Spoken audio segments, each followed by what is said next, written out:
And ethics usually is dull, drying, and boring. That's why we're excited about the character first side of this thing, because the character first side of this thing gets a lot more dynamic, gets a lot more powerful, it gets a lot more into the heart of people, rather than just laying out how the rules are and what you can and can't do from a legal perspective. Because we're not talking about what you can legally do here, we're talking about what you can morally do. And people say, well, you can't legislate morality. Well, we're not trying to legislate it, but we are trying to encourage it. And you do need men and women that work for you to have a moral standard so that you don't end up with them being in trouble all the time by taking off the badge, stepping into the challenge that an inmate has for them in the detention facility, and getting not just themselves, but the whole sheriff's office in the news. So character, it's the inward motivation to do the right thing regardless of the circumstances and regardless of the cost. That deputy did not understand the circumstances, did not understand the cost, and is no longer a deputy. Competence is the knowledge, skills, and abilities necessary to get the job done well. Competencies once learned can be maintained and improved with practice. You know, the way we train is the way we respond when we're under pressure. If you've been trained properly, you'll respond properly, and you'll go right into your training.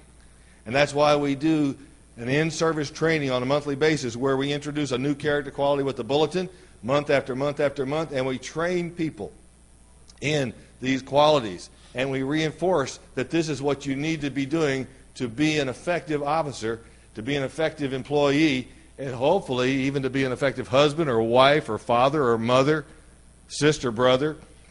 Character is developed by integrating individual character qualities into your life, by integrating these into your life.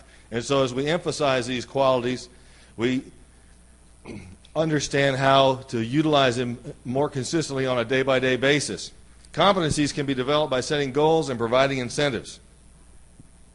You can set goals, provide incentives, provide rewards, and you can become more and more competent with more and more practice. Character can be encouraged with approval and praise. And that's one of the things we train individuals leadership in, is how do you do this approval and praise stuff? What are these qualities, and how can we effectively accomplish this? How can we go from saying good job to saying I sure appreciate your flexibility so you could come in on such short notice? I sure appreciate your availability so that when I called you, you could be here. I sure appreciate your determination so that you could actually get through the obstacles that were in the way and accomplish our goal. If we try and fail, it's generally accepted that we need more study or practice. A character failure may take years or even a lifetime to repair. I arrived in Highlands County, Florida with Sheriff Howie Godwin, who's since retired. And when I arrived there to do the character first training, he said, boy, I wish you'd have been here yesterday. I said, why? He said, well, yesterday we had one of our deputies come in, and he had a fellow he'd arrested for drunk and disorderly. And by the time he got him to the jail, he'd had it up to here. And by the time as he was working to get him booked in, he had it up to here. And finally he just grabbed him by the shoulders, and he slammed his head down, and it hit the counter, and he broke out 2 teeth. Now, is that a competency failure or a character failure? Letting somebody get your goat? That's not competency. That's character. He didn't have enough self-control to continue to allow this bozo to act out without impacting him and hitting his hot button to where he responded and caused a huge problem. Sheriff Godwin said, that's probably going to cost us about $50,000 to solve. $25,000 a tooth. There you go. So a character failure can take years or even a lifetime to repair. You know, when we get under pressure, then things seem to explode. It's just like just hit YouTube. I haven't tried this. I thought this sheriff was talking. Go to YouTube and hit problem cop videos. Who knows what's going to come up? But YouTube is a huge tool that's out there to show the good, the bad, the ugly of everything. And I'm sure they're out there on that. And, you know, and when we get under pressure, what do?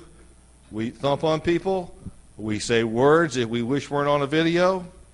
It's sort of like if you take a tube of toothpaste and you take the top off, a brand new tube, and just as you got it in your hand, and then you slip in the bathroom and you squeeze it. And all that toothpaste starts to come out. You know what? You cannot get that toothpaste back in the tube, can you?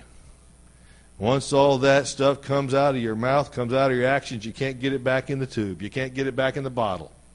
You can't get that genie back in the bottle. And so with the character first material and the police dynamics material, we're talking about how do we train people and encourage people to have the self-control that they need to have so that they can effectively have a lifelong profession rather than one that is short-circuited by that kind of foolish activity.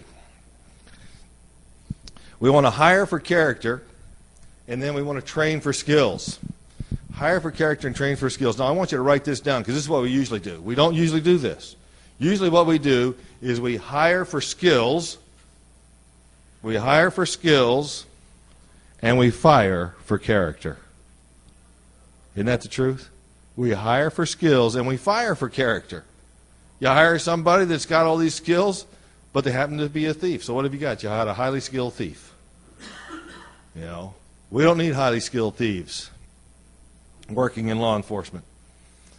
3 keys to building a culture of character. 1 is to gain a new vocabulary. The pocket guide is one of the things with the 49 qualities. If you're ever going to take control of a culture, and there's huge culture in law enforcement, if you're going to take control of a culture, the number 1 thing you need to do is you need to get control of the vocabulary. There is a cop vocabulary, isn't there? You know, I mean, to some citizens, if they actually 2 cops talking to one another, especially if they start talking in 10 codes, nobody has any idea what they're saying. But if you want to gain control of the culture, you gain control of the vocabulary. That's why with these character qualities, such as dependability, we have a working definition so that we know what people mean when they use the word. Take, for example, the word loyalty. You know, someone says, you know, you're having a difficulty with them, and you say, well, you're just not loyal. You're not being loyal. And they say, well, I am too loyal. And you're sitting there going, really? What do they think loyalty is? You know, I mean, and then their mind, they say, well, you know, I mean, I show up at work on time to complain about you. I go to lunch on time to complain about you. I even go home on time to complain about you. I'm as loyal as the day is long. They're confusing loyalty with what they think is punctuality. But by the way, that's not punctuality either. But loyalty is using difficult times to demonstrate my commitment to those I serve. That's what loyalty is. Loyalty is when things get tough, you still stay true. Not when things get tough, you start complaining about everybody, about the sheriff, the undersheriff, the chief deputy, the majors, the captains, the lieutenants, the sergeants, the corporals.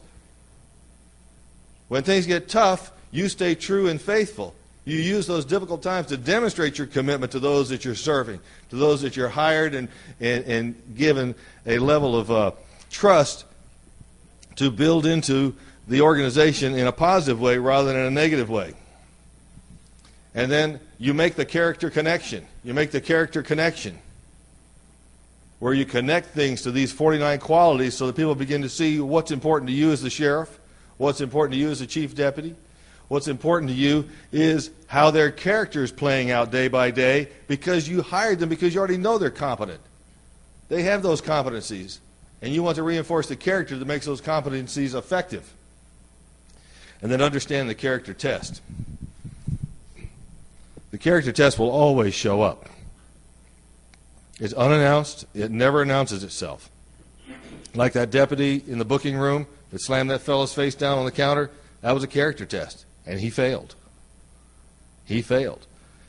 Character tests do not announce themselves. You know, when you get up in the morning, there's not someone that says, hey, while you're shaving here or while you're washing your face or combing your hair, this is going to happen today, and when it happens, how you respond is going to change your entire life.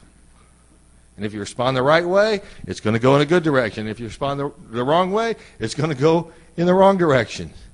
Those announcements are not made, but then the situation shows up, and what's built into the heart of a man or woman is how they respond by their training, by their character, as they live out into their competency. So you want to understand that character test, and when it shows up, you want to pass it. By the way, from time to time, we will always fail the character test. And when we do the full day of training, we tell you how to get back when you fail it. So, enforcing the standard.